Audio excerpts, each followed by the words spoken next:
When we say we're losing faith in something, we have to make sure we determine what is that something. Many times people lose faith in other people, and then they feel like the whole world is coming to an end. The whole world didn't do anything to you. It was just one person, and it was one particular characteristic of that person. So it wasn't the whole world, but yet we let our mind create a scenario as though the whole world has betrayed us. So the first step in handling this situation is, what is it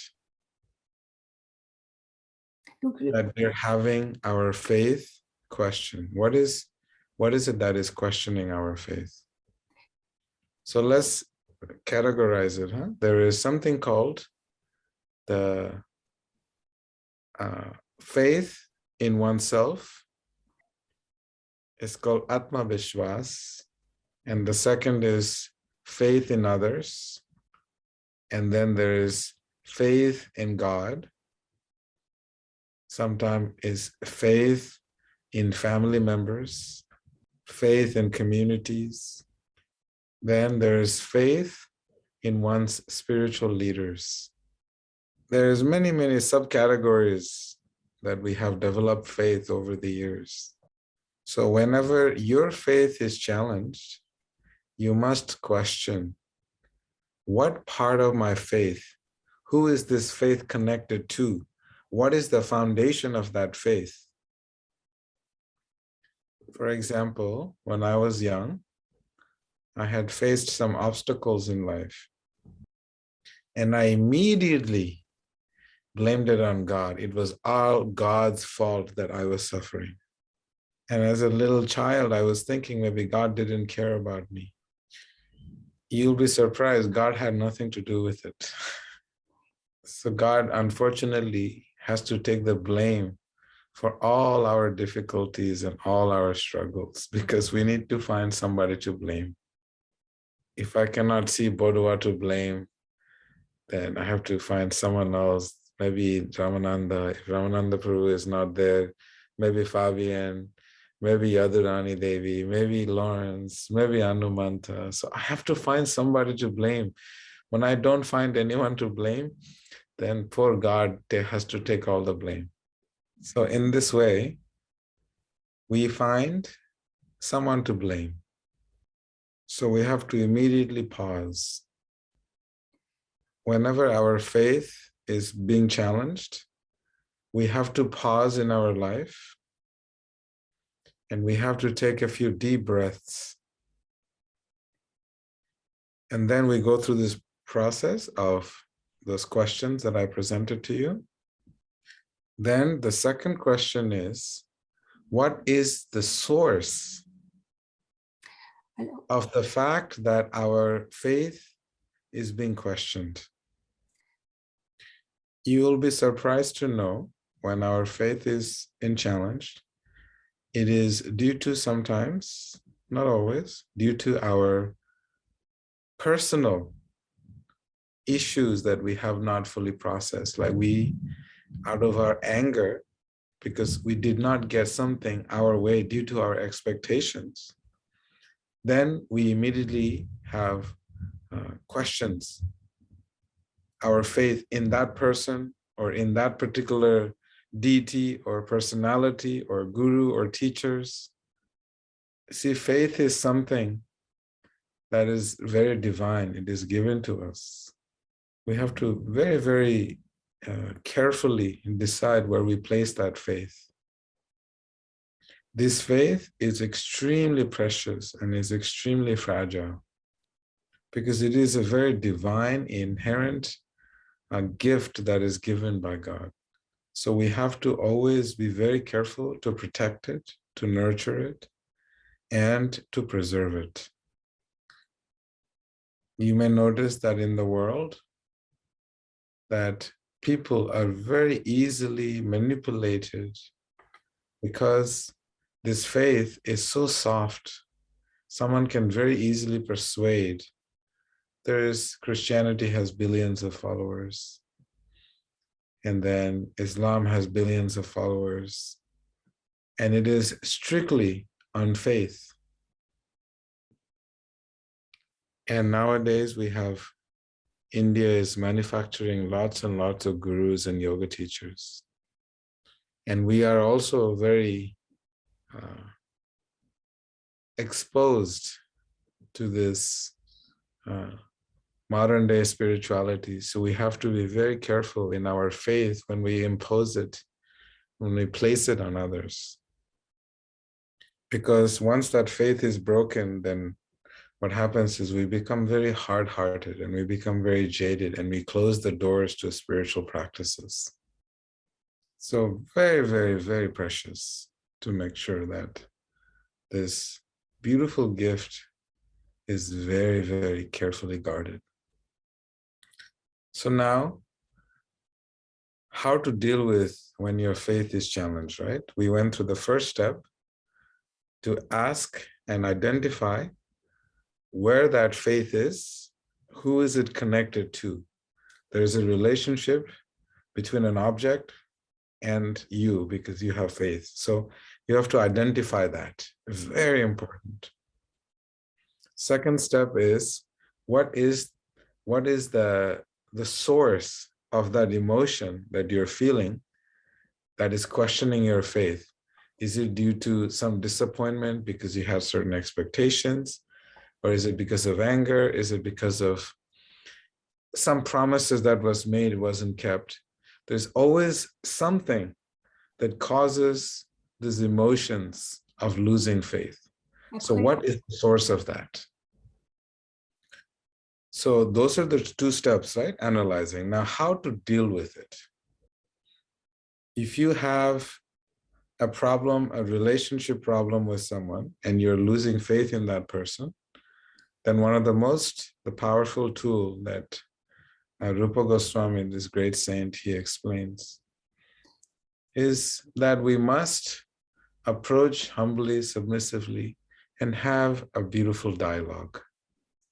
The advantage that we have when our faith in another person is being questioned or is challenged is that we are able to actually approach them and communicate with them because they're still on the planet. And the same applies in the area of communities. When we live in communities, there are people we can always approach and air things out. That means put it, like dry it up to make sure there is nothing there, The problem happens when our faith is being questioned with someone that is non-existent now. And for example, God or, or Krishna or Ram or Shiva or, the church, you name it.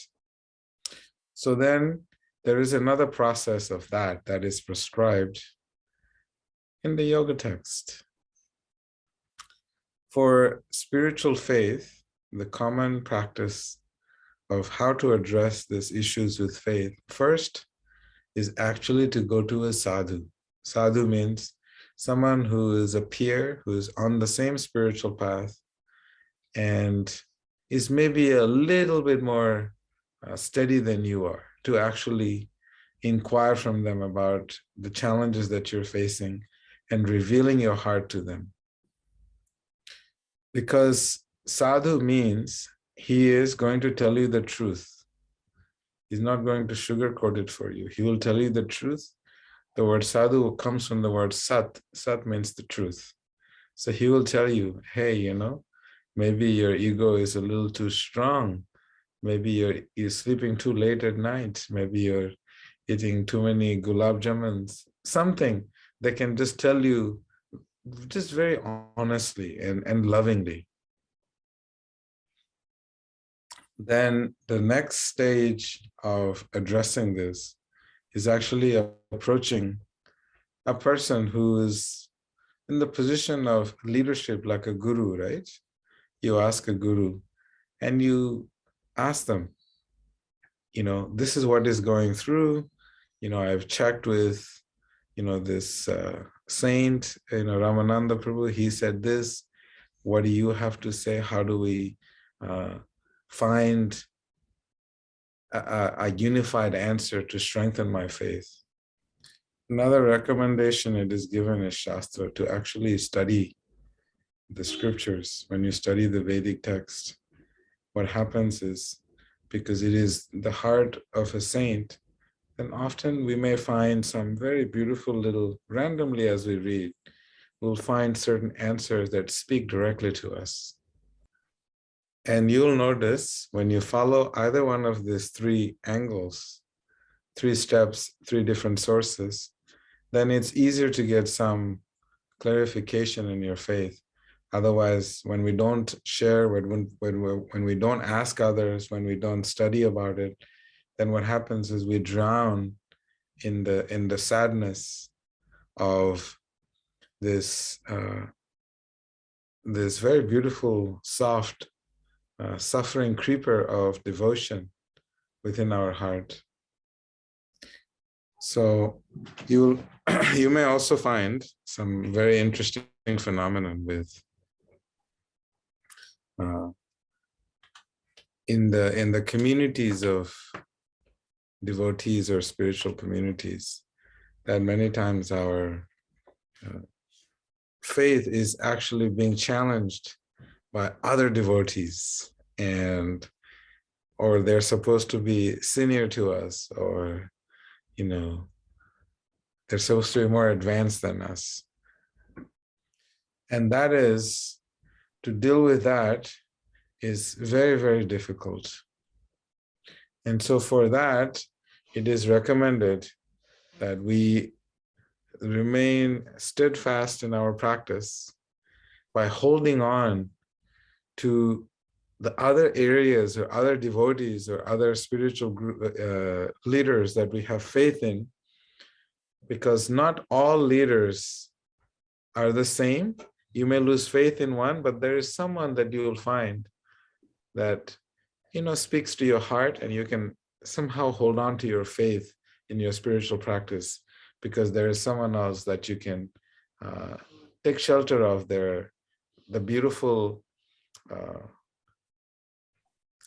So it's very interesting, because the heart of a devotee, Vishwanath Chakravarti Thakur explains, is like a balloon, and there is a lot of space. The heart of a devotee is very, very, very big. So if you find someone's heart is not opening up, then you will find that there's someone else's heart is there, filled with so much love and affection to help and guide and nurture you. It's just Krishna guiding you to a person that will actually fill your heart with oxygen to practice your spiritual life. So yeah, it's so amazing when you get to know the heart of a saint. Their heart is just filled with so much love, That's why it is explained that those who have big hearts like that, only they have the divine, space for the divine in their heart. And when the divine is situated in their heart is beyond their physiology, beyond the body. That's why you can see them, that they're so compassionate and so loving, more than God himself. Many times you will notice, sometimes there is an example given of a mother, Say a father and mother are raising 10 kids, right? The father is so strict, you have to follow this. And the mother is always trying to figure out how to break the father's rules to make sure that the kids are pampered. The father says, no candies. The mother will slip in a little candy chocolate bar in the bag. So in this way, those who are very connected to the divine, their heart is like a mother's heart. Even if the divine says no mercy for you, someone who's devoted to the divine, has dedicated their life to the divine, to Krishna, to God, their heart will open up everything, because that's how their hearts are. Their heart has the ability to trap the divine itself So therefore, a person, they never ask the divine to come into their life because it's too much. So what they do is they ask the devotees. They say, Krishna she tomara, Krishna dite paro, tomara shakati ache. Bhaktivinoda Thakur, he explains, he said, look, I know I cannot approach Krishna, but you have Krishna because you're a devotee of Krishna. So you have Krishna. So only you can give me. So please, I don't want Krishna to give me Krishna because he can't give me, but you can. So this is the understanding of how the heart of a saint works. We always are trying to serve the heart of a saint because their heart is so magnanimous, more than God himself. Like if I want something from Jean-Luc, I go to Fabien. I don't go to Jean-Luc. If I win Fabien's heart, then I have Jean-Luc. So it's very important to, in our spiritual practice, that we take shelter of the beautiful hearts of people who are very devotionally fixed, who are very closely connected to Krishna. And in that way, their heart will just open up and Krishna will flow through their heart. And fourth point is, it is completely fine when your faith is being questioned. It is the most beautiful thing that is happening in your life when your faith is challenged. It is simply giving you an opportunity for growth. If you look in the Srimad Bhagavatam, in the Bhagavad Puran, there's beautiful stories. The story of Prahlad Maharaj, we just celebrated Holi with Fabian and everyone in Rishikesh. There's so much test that this young Vaishnava, this young spiritual practitioner was going through from birth. And what hell they put him through. And he, every time they put some difficulties on him, he was able to stay more centered in his heart. And in this way, these tests are coming from all different directions, is giving us an opportunity for spiritual growth and to deepen and be more fixed in our journey to the heart through the process of bhakti. So I applaud you if you're having challenges in your faith in the divine, because it just means you're going to grow. Something beautiful is going to come out of this. First of all, the divine would never put you through questioning your faith unless you are able to handle it. Please be patient. And another quality that is highly recommended is that you must always have the Sangha. The more you have Sangha, then the Sangha will strengthen your resolve to maintain your own personal strong spiritual sadhana. If you don't have sadhana, then your faith will get heavier challenge.